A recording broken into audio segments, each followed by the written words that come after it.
Now we sit in the sand, holding hands, watch the sunset over the land. Welcome to Flowful's permaculture and resilience course, and we are in session 11. Okay, so today's session is about vegetable gardening, and it will introduce you to several garden-based techniques. All of these colors bleed as one. Okay, let's get started. All of your colors bleed as one. All of your colors bleed as one. Vegetable gardening is one part of the entire permaculture cosmos. So for people coming from gardening and looking for new techniques to increase their yield, it is often the bounding link and the access door to permaculture. Once they enter, they will see that permaculture has so much more to offer than just boosting vegetable production. Permaculture is actually offering a holistic thinking design system that works with interlinkages between elements. Okay, understanding the different ways of creating garden beds, including its benefits and disadvantages, will save you a lot of energy and support the plants to develop and increase your yield. There are a lot of garden beds and terms out there. No-dig garden, no-till garden, double-digging garden beds, sheep mulching, lasagna beds, Hugelkultur or raised beds are just some of the most common approaches to growing foods in permaculture. All of them are linked back to the principles of using the least destructive method while increasing soil fertility. When designing your vegetable garden, you want to ensure that you can reach all elements within your garden bed without stepping on the bed and compacting the soil. However, you also want to maximize bed growing space. Finding your optimal path to bed setup for your location and your needs is the main key design driver for your path. In the ideal site, you have the possibility to stay on the path and reach out to the middle of the bed easily. Thus, it needs to suit you when it comes to maintenance and harvesting without stepping on the beds. When planning the path between the beds, it is important to have the size of your wheelbarrow or other tools in mind that you might have to transport close to the beds. Some might be wider, so-called service path, and others are just for maintenance and can be smaller. In the end, you should end up in a high bed to path ratio. As always in permaculture, you want to increase the function of an element. So paths are access ways, they are habitat for mushrooms if you mulch them, they create fertile soil if they are mulched, they manage water, and they are structuring your diversity. You can call it no-dig, no-till gardening, lasagna garden beds or sheet mulching. 4 different names with the same concept behind. The main idea of these techniques is to support the gardener to obtain a yield while enriching the soil.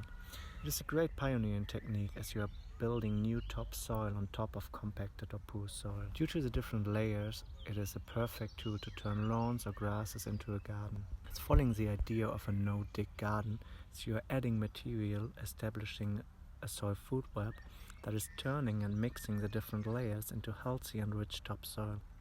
So it's ideal for already increased soil condition and also possible to use as pioneering in rich soil areas.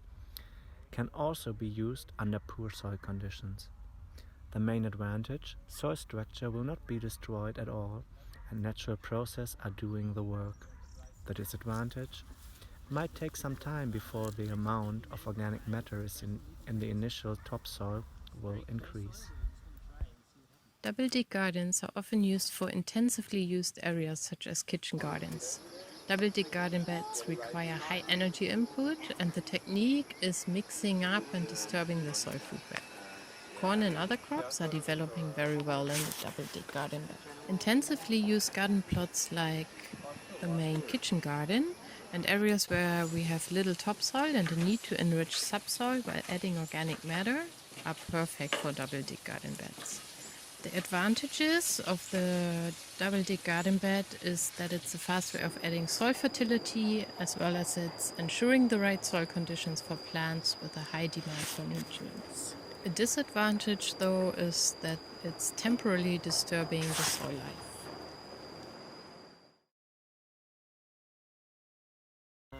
Okay, let's talk about raised beds.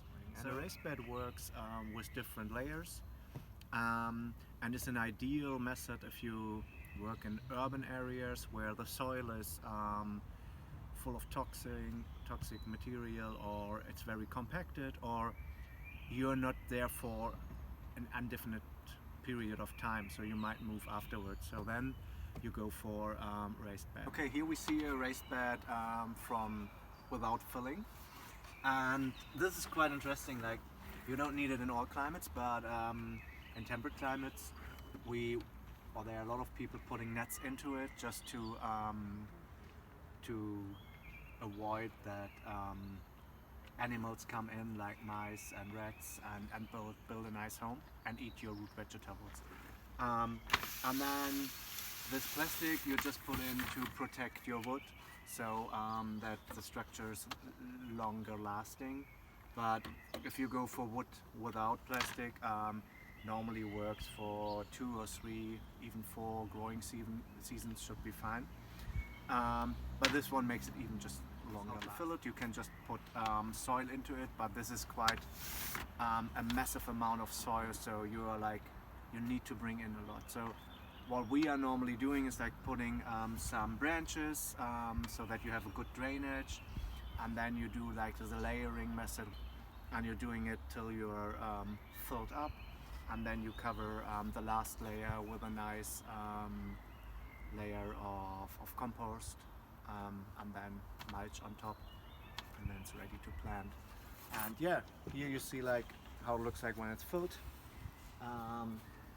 Soil quality is, I would say, medium, a little sandy here, but yeah, just the mulch is missing to protect the soil from sun and rain. On the other hand, the plants are not this well protected like if you would plant it in natural environment, so you need to water more, and the wind is also, or there is a possibility that the wind is shortening the growing season.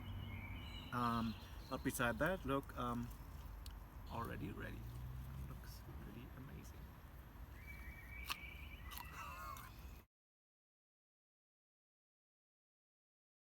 What we're doing is like we're collecting some wood out of the forest and old logs that are around, place them really tight and nice. Then we put some branches. So again, same spot.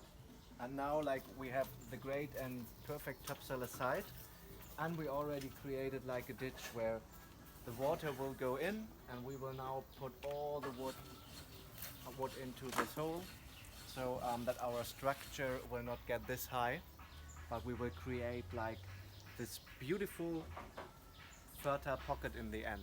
And this is just what you want with a hugelkultur.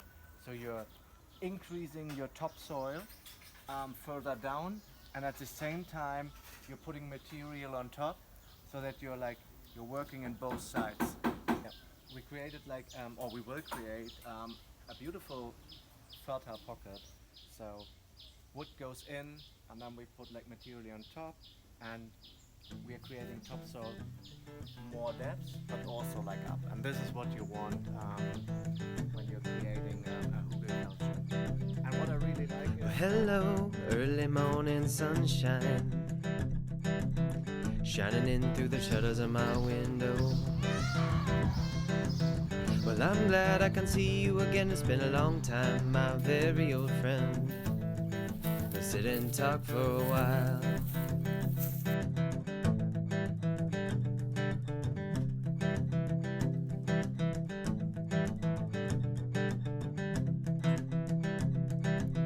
Wake up, baby, it's time to go. Put some clothes on now and let's head out the door.